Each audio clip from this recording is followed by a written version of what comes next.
Welcome to the Exam Room Podcast, brought to you by the Physicians Committee. Hi, I'm Chuck Carroll. Thank you so very much for watching and downloading in more than 150 countries around the world and making the Exam Room one of the most consumed nutrition podcasts anywhere on the planet today. And today we are taking you to Southern Africa for a powerful conversation about health and healing and honestly, the future of lifestyle medicine, because our guest is Dr. Samba Nyirenda, a lifestyle medicine physician based in Botswana, and she is the founder of Sarai Holistic Care and is on the front lines helping patients prevent and reverse chronic diseases. You know, the same things that we struggle with here in the United States, things like diabetes and heart disease and obesity. And she's using evidence-based lifestyle medicine practices to treat the patients in her community.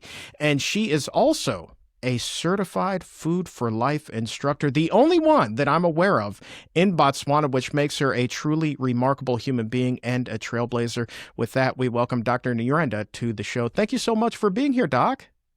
Thank you so much for having me, Chuck. I've really enjoyed watching your show over the years. So inspirational. And, thank you for the great service you do. It's an honor and privilege to be here today. Thank you. Oh, the honor is all mine. Believe you me, when the Food for Life team pitched having you on the show, I was like, absolutely. I didn't even know that we had an instructor in Botswana. That's really, really remarkable. Correct me if I'm wrong. Yours is the only lifestyle medicine clinic in all of Botswana. Is that correct?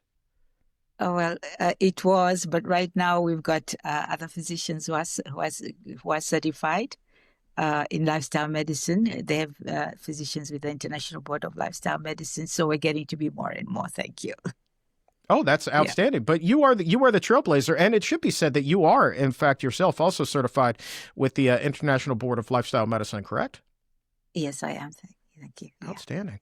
So let me ask you this. What brought you to lifestyle medicine? Why take this approach as opposed to conventional medicine? Yeah.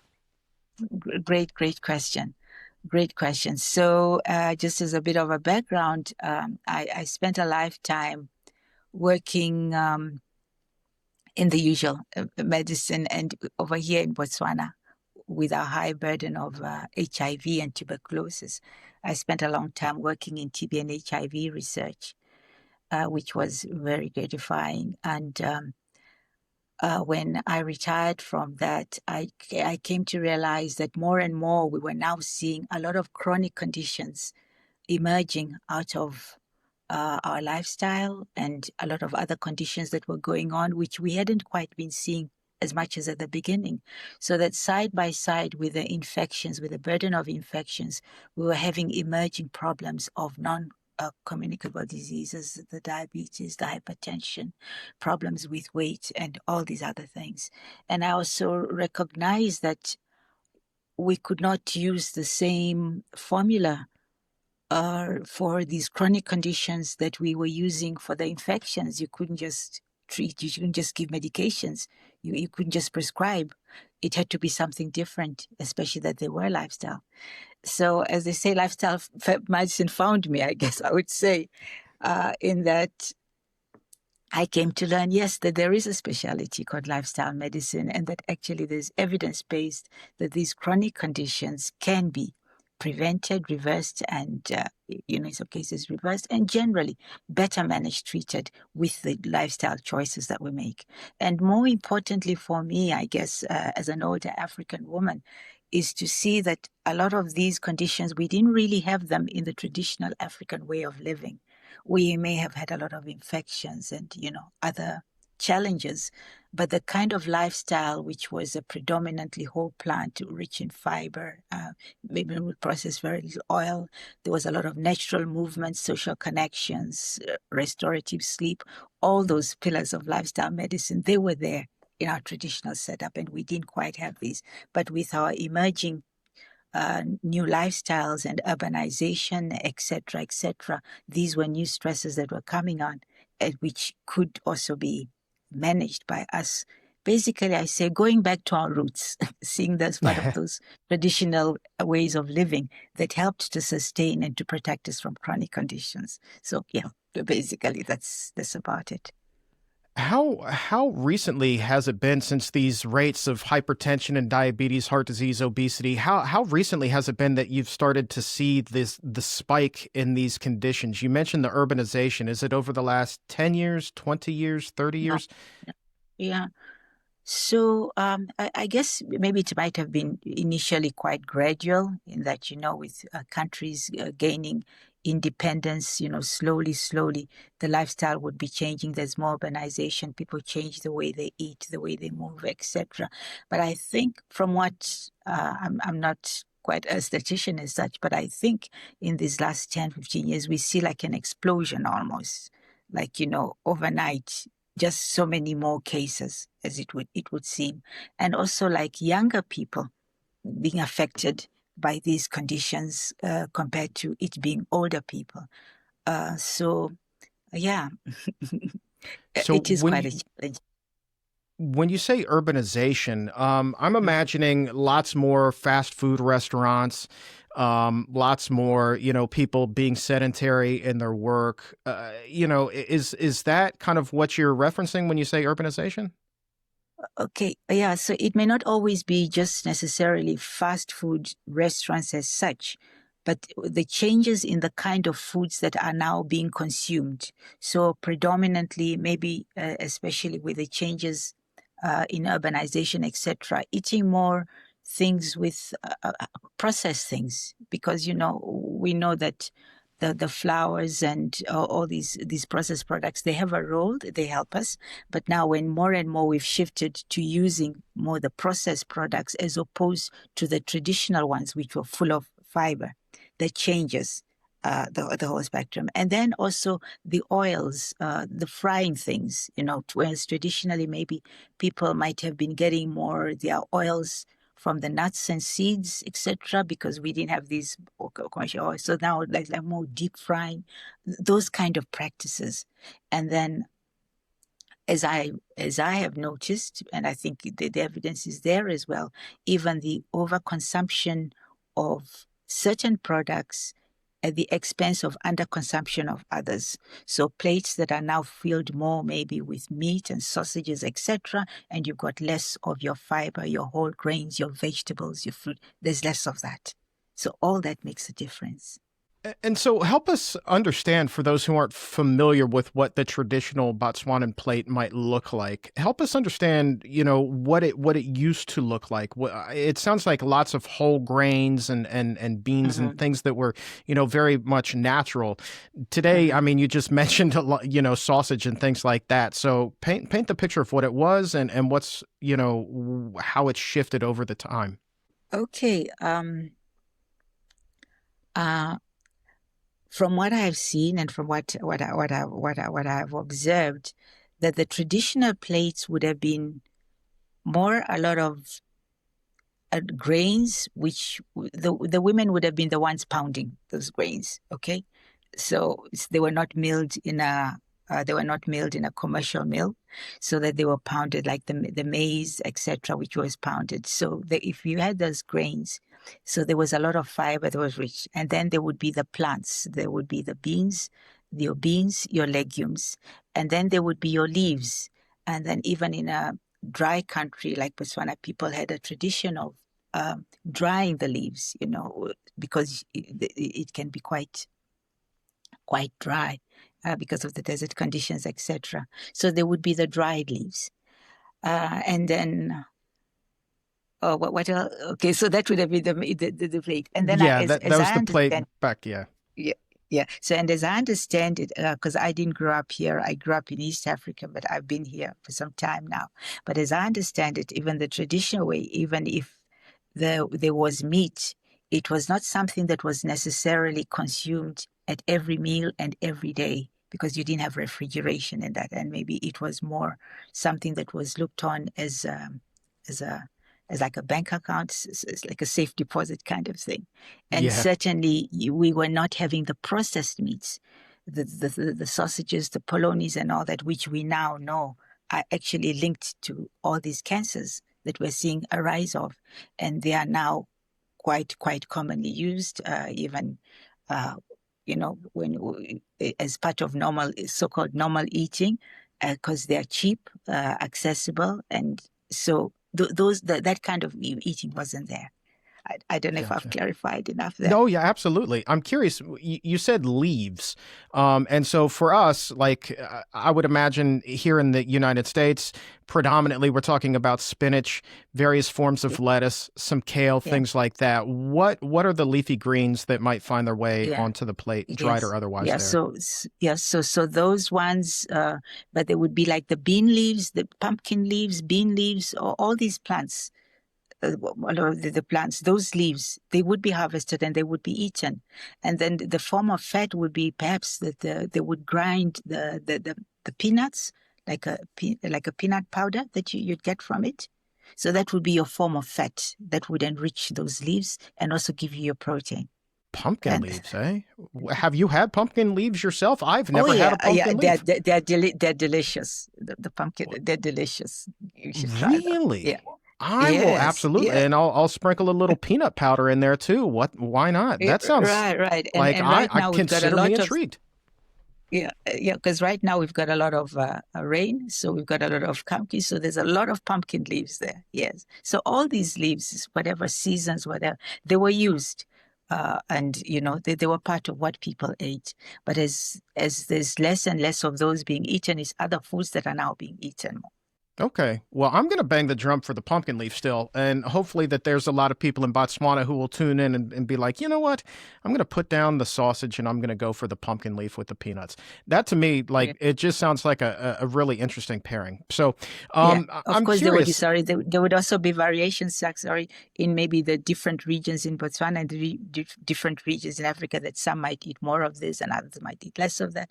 But basically, it was leaves and seeds and legumes. Basically, that's what it was. Yes. So when you're teaching your food for life courses, are these some of the things that you talk about? You know, eat Uh-huh. this instead of that, go with the pumpkin leaves as opposed to the sausage? Yeah, yeah. So with the food for life, I just really love it because like the classes that I've taught, I've been able to also to work with our good dietitians at PCRM to say, okay, this kind of leaf is not there, but this is what we have here in Botswana. Can we use this? And they've been able to help me to adapt those recipes to our local plants that we have, and the evidence is there that why this would be more wholesome and whatever. And I always say it's an invitation. I say just try it and see how you feel when you eat more that way. Just see how your body responds. See how your energy levels are. See how your markers, your biomarkers are when you're eating more of the plants, more of the and as I say it's a question of going back to our roots. I'm not trying to offer anything new. I'm just saying let's look back at what sustained us in our traditional African way of living and being that we can bring back into this present moment to help us. How well received have your classes been within your community? Okay, so far, I think they've been quite well received, and I plan to go online so that I can reach more people. But they've really been very interesting. I really like that format because the way we follow that over the 1.5 to 2 hours, that there's a teaching video, and then after that there's the quiz. So during that quiz, we get to discuss and we get to clarify some things. And then, of course, there's the cooking demonstration, which is always lots of fun. you I know, bet everybody loves food, right? right. Well, apart from that, new things like, stir frying without having to use oil, Mm. so, and, just Yeah. playing with those spices and all that, and then tasting the food and, oh, yeah, it's tasty, even though we didn't use Yeah. oil. And then Are, baking without the eggs and milk, and it is just using your dates and nuts and all that. Yeah, lots of it's fun. certainly At it's least I've certainly a new enjoyed way them. of doing it. Oh yeah, of Yes. course, of course. I'm curious about the spices that you use. I mean, the typical American kitchen, maybe salt, pepper, garlic powder, but nothing really fancy. What are the go-to Mhm. spices when you're cooking? Okay, right. Okay, I just love ginger and garlic. Ginger and garlic, they Mm. have to go in each and every day. Yeah, ginger and garlic. And then there'll be some turmeric, black pepper, depending on the dish. Turmeric, black pepper, coriander, cumin. Just playing around with them, and then of course um, for the flavoring, also adding in some lemon, uh, and yeah, different kind of flavors. Yeah. What for the people who come to your clinic, and then obviously the folks who take your classes, what are some of the big misconceptions that they carry about their diet and their health? What are some things that a lot of people believe but aren't necessarily true? Okay. Great question. One, many people believe that once you've been diagnosed with a chronic condition, that's it. Like if you've been diagnosed as having high blood pressure, that's just the way it's going to be. You have to take medications a lifelong. And, not doubting that there is a role for medications. I always say that we're not throwing away medications. There is a role. Medications save lives, and there are indications. But can we use less medications? Can we use them at lower doses? Can we use them as needed?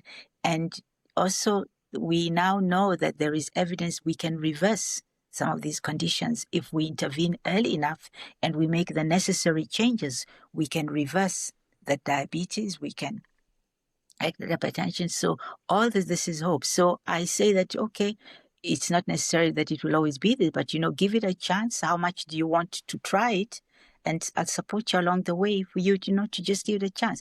And people do realize that, yes, they can reduce their medications or half or even maybe go off some of them.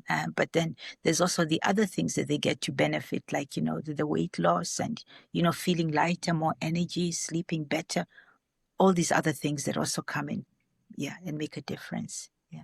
For sure. Have you seen some pretty big transformations through your patients and then the people who take your class as well? Slow, yeah. So slow. Slow. That's it's the Yeah, same as it is yeah, here. I understand. yeah. So, and but I just my heart just warms each time when I do hear somebody coming back and just saying how much better they feel.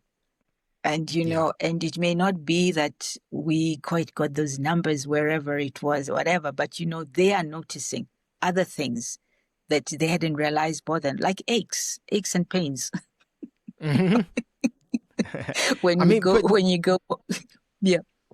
but think about it. It's like if you're suffering every day and your body hurts every day, if you're able to take those pains away, I mean, the quality of life goes up tenfold, in my opinion. It's really remarkable.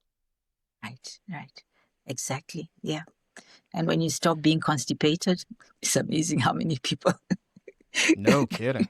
come and report that, oh, I know I'm no longer constipated, doctor. I said, oh, I didn't know you were. I said, oh, yes, I was.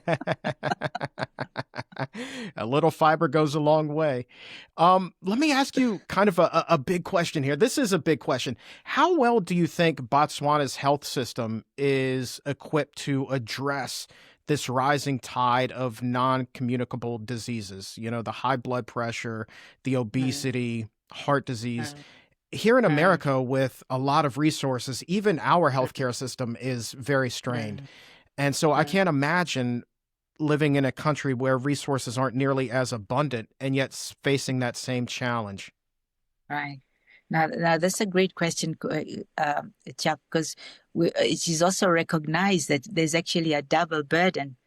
We still have quite a lot of the communicable disease burden, from our TB, HIV, and those others, though much less than it used to be. And we have this rising burden of the non-communicable diseases. So yes, it is a strain, and we do have a non-communicable diseases strategy and program that needs to be implemented uh, more and more, put into practice more and more. But it is recognized that it is a challenge, yes, and we cannot just rely on, just medications. Yeah. And how difficult is it for the average person to purchase fresh food in Botswana? Here in the United States, we have pockets of impoverished communities in particular that have what Mm-hmm. they call food deserts, Mm-hmm. where Mm-hmm. getting fresh vegetables, fruits, whole mm, grains is an mm, Herculean task. What is it like mm. in Botswana? Yeah, great, great question.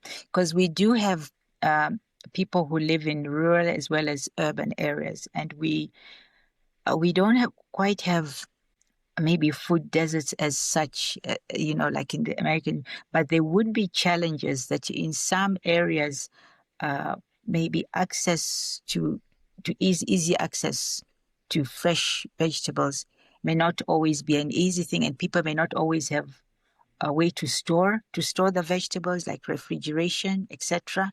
More in the towns, and then note as well that in some places it's very hardy, very dry, so there may not always be availability of the green vegetables, etc. But people are being encouraged more and more to have like backyard gardens, even like if it's with buckets, whatever. And people are trying to do more and more of that. And I would say compared to the US, yes, it would be more accessible. What would be now the challenge is part of the social determinants of health would be perhaps the money. It's not Mhm. everybody who may be able to afford to be buying and to be cooking and, as I said, storing, etc. All these, so that those are challenges that need to be looked into. Absolutely. In Mhm. the hotter areas, the drier areas where growing is definitely a difficult task. Do people turn more toward, the dry things like rice, legumes, things like that? Yeah, so they would, yeah, they would turn. I would think, I'm not sure about that. I don't want to speak with authority of that, but I would imagine that they maybe not rice so much. There are some other grains. There's some other hardy grains like sorghum, millet that grow more in Botswana. And then you've got your different beans and lentils, etc. And then you've got Yeah. your dry leaves, etc. Yeah, yeah, you've got Yeah. that. I love millet, by the way. I think millet is fantastic. It is a versatile, it Right. is an Yes. underappreciated grain, in my opinion. I love it. Exactly. Yeah, yeah. And we have a lot of that. And the Botswana Marketing Board is actually marketing a lot of that, various forms of it. You can get it like a millet rice sort of thing. So you Mm. can cook it like a rice, and then you can Yep. also get it like made into a flour. So yeah, we Oh, just need yeah. to promote those foods more. Yeah. Oh, it's Yeah. so good. I mean, you Mm, cook millet in like some sort of vegetable broth, and like that's so uh, good. It cooks uh, so fast because it's such a small grain too. yeah. And then Yeah. millet bread, I have had, which is absolutely fantastic. I mean, just a Okay. fresh piece of millet bread is like, Okay. oh, makes my mouth water Oh. just thinking about it, Doc. Oh, I'd love to see that recipe, Chuck. Please, I sometime will pull it share down for the you. I will absolutely get that for you and send it Please, over your way. please, because I love trying new stuff. Yeah, I love cooking and baking. Oh Look yeah, forward to I'll get it millet right bread. over to you for sure. Question Thank for you. you. Mm, Do the schools there have like school gardens? Are there community gardens or anything like that? mm, mm. Yeah, yeah, yeah. This is a great question. There are some, I know around here in Francistown, there were some community gardens, and people were being like allocated plots where they could come, just have, but I'm not sure what has happened to that. But that is an initiative that has to be strengthened as well as the school ones. They do try with the school, but sometimes there can be problems with water and watering and other things. But those are definitely areas which we can strengthen Absolutely. and improve.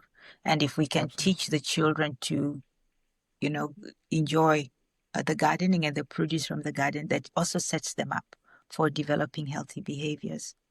Yeah.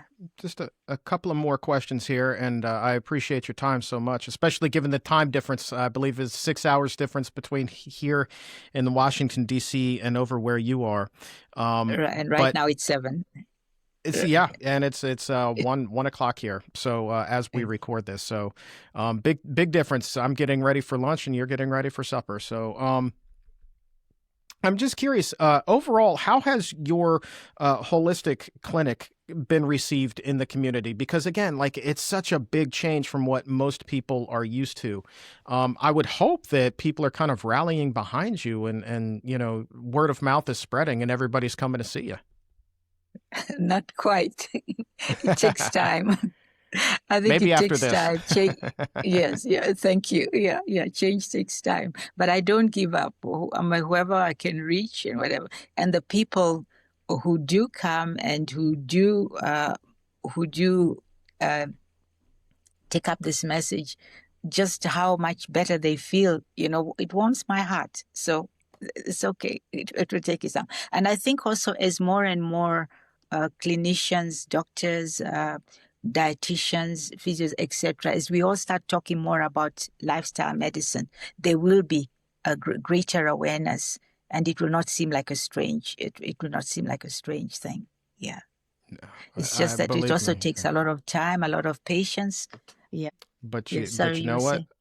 You are the right person to carry forward that message, and it seems like you do have an abundant amount of patience, and your patience, I think, in time will bring more patience to your clinic. So I think that you're definitely on the right track. And so, what is your schedule looking like in terms of Food for Life classes? How do people find you and connect with you if they're interested in coming to see you? Yeah, thank you. So on the PCRM website, under Find an Instructor, Food for Life class, Find an Instructor, you can find my profile. And as I said, I'm planning to start some online classes now in February. I was doing in-person classes last year, but I also want to start some online classes in February. So I'll be posting there. And then we also have a Facebook page, Sarai Holistic Care, on Facebook. So I also post information there. Yeah.